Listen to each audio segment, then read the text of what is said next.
Hello and welcome back. Today I'm going to give my initial thoughts about the book The Lord of Spirits by Andrew Stephen Damick.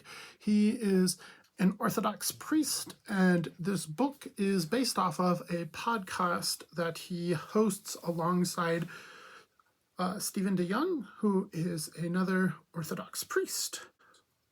Stephen DeYoung is kind of the biblical scholar. I mean, literally by trade and education, Stephen DeYoung is the biblical scholar between the two of them, and Andrew Stephen Damick is a bit more on the language and mythology side of things, and in a lot of ways kind of plays the role of the learner asking questions, even though he is quite educated already in all the material they're talking about. So the tagline of the book and the podcast, I'm just going to read off the back of the book. The modern world doesn't acknowledge, but is nevertheless haunted by spirits, angels, demons, and saints. In our time, many yearn to break free of the prison of a flat, secular materialism, to see and to know reality as it truly is. What is this spiritual reality like? How do we engage with it well? How do we permeate everyday life with spiritual presence? And that's kind of the questions that the book is aiming to deal with and answer. It is a really, really super entertaining podcast that has really kind of exploded in popularity and grown past the Orthodox sphere of listeners and into kind of just the broader Christian sphere, where a lot of people have just really been enjoying and consuming that podcast by them. I'm going to try and focus it a little bit more on the book. Sorry, my dogs are being wild right now. But it's difficult to treat them separately because there is a lot of overlap in the book and the podcast material. I think pretty much every chapter of the book has kind of almost a corresponding podcast episode where the two fathers have talked about the material that you're going to encounter in the book. So even though there's a lot of overlap, there's some expansion, some diffusion, and even probably in some cases a little bit of simplification.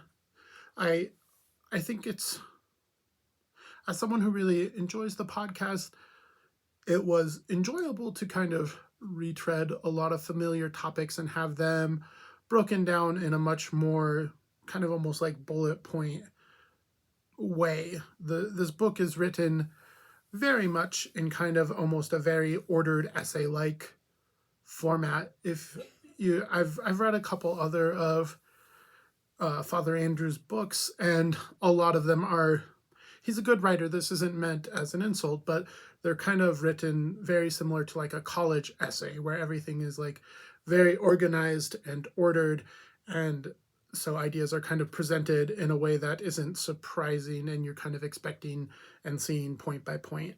Now, to a lot of people who haven't encountered any of these ideas, a lot of these things are going to feel kind of wild. You're going to be talking a lot about the historical church's understanding of demons, angels, dragons, and spirits, and all sorts of other, I guess, spiritual matters that we've really kind of lost in modern day Christianity and kind of traded off. I think especially during probably like the Enlightenment and probably even during some of the Protestant Reformation, we traded a lot of this kind of like mysticism that exists within Christianity that has historically always been there, but we've traded it for kind of just like a more flat, explainable Christianity that you can kind of argue in a very Western Socratic method where you can kind of bash points against points. In the sphere of ideas and philosophy, we can battle each other out to see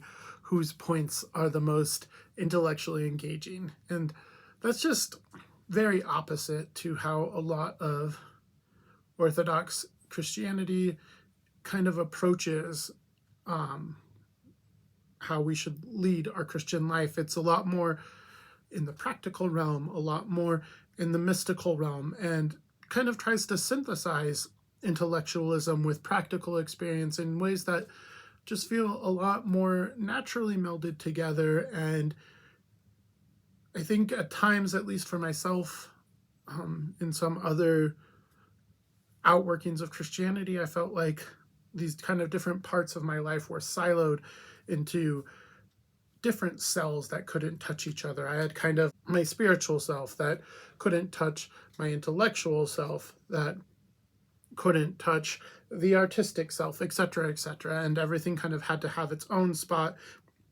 be well ordered and separated, and you had to engage ideas in these different spheres. Whereas this feels, almost like the kind of like trope of the Renaissance man, where you're trying to hit on a little bit of everything and try to just meld all of this together into a beautiful whole instead of a separate patchwork of Christianity. Some of my favorite parts of the podcast are the scholastic anecdotes and scholastic snark that Father Stephen DeYoung will add to the podcast. And unfortunately, that's kind of missing from this book. Father Stephen did write a preface or introduction. I don't know, let's see, is it called a preface or an introduction? A foreword. I didn't even get either of those words. So Father Stephen did write a foreword to this book, but I do feel like they work really, really well as a team. And I kind of felt like throughout this book, I was just kind of waiting for Father Stephen to chime in with a little bit of expansion and explanation to some of these ideas. And I know Father Andrew worked a lot with Father Stephen on this book on a lot of the ideas and credits him with a lot of the work that was done. And so it's not like they did this in isolation, but I think part of the charm of the podcast is they are two friends hanging out together that just really seem to love each other's company and just really benefit a lot from the different backgrounds that each person has, scholastically speaking.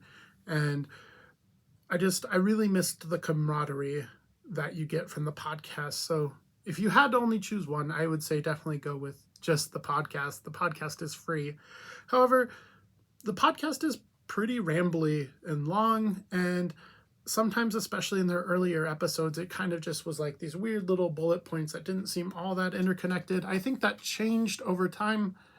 It's also a call-in show too, so sometimes they're kind of going from caller topic to caller topic.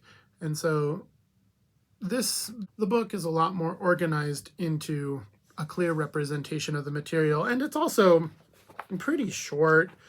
You could read this in, a couple afternoons and have a lot of distillation of a lot of the bigger points that the podcast has touched on. So, I think if you're not sure that you want to get into the woo-woo mysticism side of Christianity, which you should, that type of Christianity is very much real and very much historic, and unfortunately we've just kind of lost a lot of it in today's age. I would say this is a great way to start. But the podcast is free. Maybe just check out the podcast and see what you think. But either way, I really enjoyed the book. It was fun and familiar since a lot of the topics I've already touched on.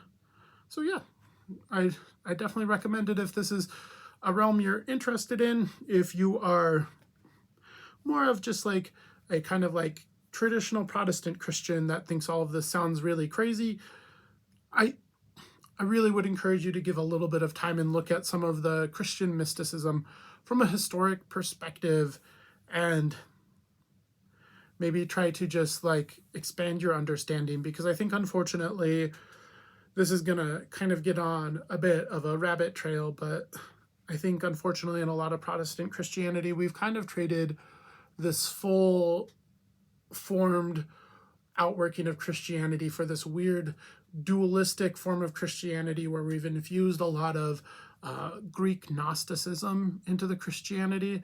And that's why we kind of have really like separated the spiritual and material world into like very like disconnected spheres. And I feel really deeply that that's just an incorrect way to approach Christianity. And I think if you spent some time looking at the rich history, you'd probably be on my side a little bit. So either way, I hope you'll check out either the book or the podcast because I love them both a lot. And thanks for listening.